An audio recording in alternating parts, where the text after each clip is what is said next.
Good morning. I love looking at the trees behind me. You can see at this point in the morning that they are almost like stained glass, the way the light comes through them. And it made me think of the artwork of my cousin, who loves to do stained glass and really has so much expression in what she does. There is color and texture, movement, even in just glass. You'd say glass is stagnant, but no, not in the hands of an artist.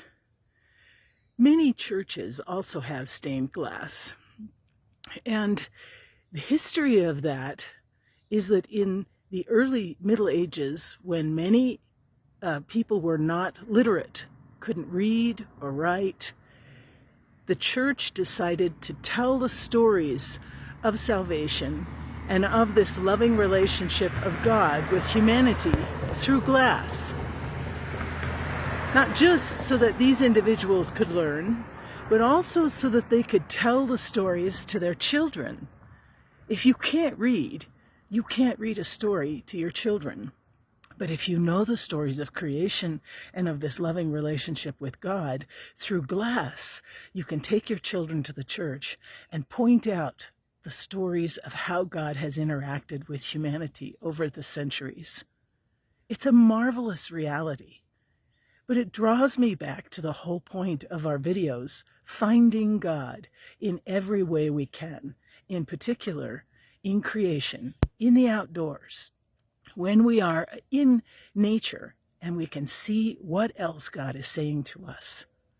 So just as the stained glass would tell the stories of the love of God to those who could not read or write, we too are often illiterate spiritually. We think we know everything about our faith and have been taught well, and by and large we may have. But the story is ongoing, and we certainly don't know the end of it yet. And so creation then becomes the window into the heart of God.